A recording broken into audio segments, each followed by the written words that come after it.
नमस्कार, मैं Saurabh Sharma.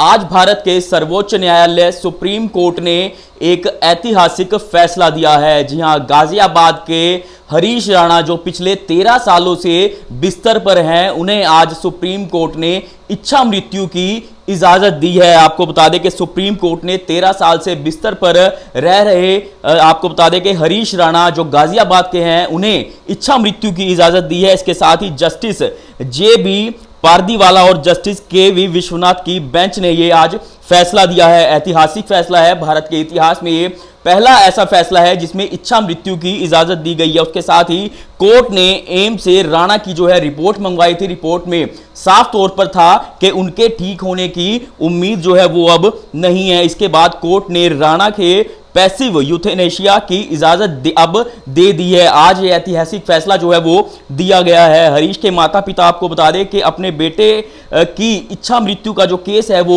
Supreme court में लेकर गए थे, जिसके बाद हरीश पिछले 13 सालों से आपको बता दें कि बिस्तर पर अचेत हैं। इसके बाद आज 11 मार्च को सुप्रीम कोर्ट ने ऐतिहासिक फैसला दिया है। सुप्रीम कोर्ट ने उनके घर वालों से भी बात की, जिसके बाद 100% दिव्यांगता के शिकार हो चुके बेटे के ठीक होने की उम्मीद छोड़ चुके हरीश के माता पिता ने ही उसे इच्छा मृत्यु की जो है कोर्ट से मांग की थी। तो वहीं आपको बता दें कि गाजियाबाद के हरीश राणा को सुप्रीम कोर्ट ने पैसिव यूथेनेशिया यानी इच्छा मृत्यु की जो इजाजत है वो दी है। आपको बता दें कि यह देश का पहला ऐसा केस है जहां इच्छा मृत्यु की इजाजत जो है वो दी गई है। पिछले 13 सालों से बिस्तर पर अब हरीश राणा जो है वो अचेत अवस्था में जो है बिस्तर पर हैं, जिसके कारण कहीं ना कहीं हालांकि जो माता पिता हैं उन्होंने भी कई अस्पतालों में कई डॉक्टर्स को भी दिखाया, लेकिन जो इलाज है वो कहीं ना कहीं ना हो पाया। जिसके बाद कहीं ना कहीं अपने बेटे के जीवन की जीने की इच्छा को छोड़कर सुप्रीम कोर्ट के कहीं ना कहीं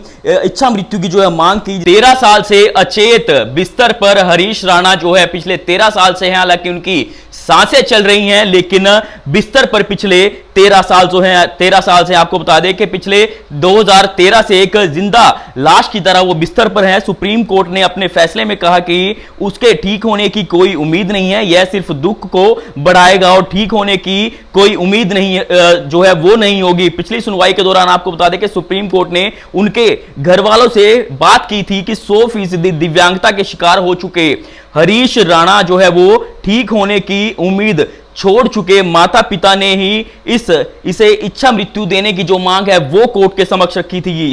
कौन है हरीश राणा जिन्हें आज सुप्रीम कोर्ट ने इच्छा मृत्यु की इजाजत दी है? आखिर ऐसा उनके साथ क्या हुआ था? आपको बता दें कि हरीश राणा गाजियाबाद के एक नौजवान जो चंडीगढ़ में सिविल इंजीनियरिंग के छात्र थे, बॉडी बिल्डिंग के साथ अपने भविष्य को लेकर काफी गंभीर थे, लेकिन 20 अगस्त 2013 का दिन जिसने सब कुछ बदल कर रख दिया। हरीश राणा अपने पीजी की 4थी मंजिल से नीचे गिर जाते हैं, जिसके बाद उनके सिर पर काफी गहरी चोटें आती हैं, जिसके इस पूरे हादसे ने उनके पूरे जीवन को जो है चार दीवारी में समेट कर, एक हट्टे कट्टे नौजवान के जीवन को चार दीवारी में जो है समेट कर रख दिया। जिसके बाद लगातार हरीश राणा के माता पिता जो हैं वो उन्होंने कई अलग अलग अस्पतालों में डॉक्टर्स को अपने बेटे को ठीक करवाने के लिए कहीं ना कहीं भटकते रहे, लेकिन आखिरकार अपने बेटे के जीने की इच्छा को छोड़कर आज सुप्रीम कोर्ट के आगे उन्होंने इच्छा मृत्यु की मांग रखी और सुप्रीम कोर्ट ने इस इच्छा मृत्यु को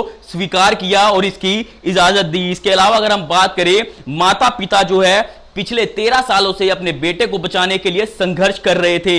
हादसे के बाद हरीश के जो पिता अशोक राणा हैं, उन्हें बचाने के अपने बेटे को बचाने के लिए कोई कसर नहीं छोड़ी। चंडीगढ़ पीजीआई से लेकर दिल्ली एम्स तक के हॉस्पिटल्स में वो गए और देश के कई नामी प्राइवेट जो हॉस्पिटल्स हैं, नामी डॉक्टर्स हैं, उनके पास भी गए अपने बेटे की जिंदगी को बचाने के लिए, उसे पहले जैसा करने के लिए, लेकिन उनकी सारी जो मेहनत है वो कहीं ना कहीं वो सफल नहीं हो पाई। उसके साथ ही अगर आपको बता दें कि डॉक्टरों के मुताबिक सिर की चोट की वजह से हरीश के दिमाग की जो नसें हैं वो सूख चुकी हैं, जिसके कारण वो पिछले 13 सालों से चार दीवारी में बंद कर रह गया है। पिछले 13 सालों से जो 100% दिव्यांगता है वो हरीश राणा के शरीर में है। उसके साथ ही अगर हम बात करें, उनके शरीर में कोई हलचल नहीं है, क्योंकि दिमाग की जो नसें हैं वो सूख चुकी हैं। पिछले 13 सालों से घर की चार दीवारी में वो बंद है। पूरा का पूरा जो शरीर है वो 100% दिव्यांग है। बस कभी कभार आपको बता दें कि पलके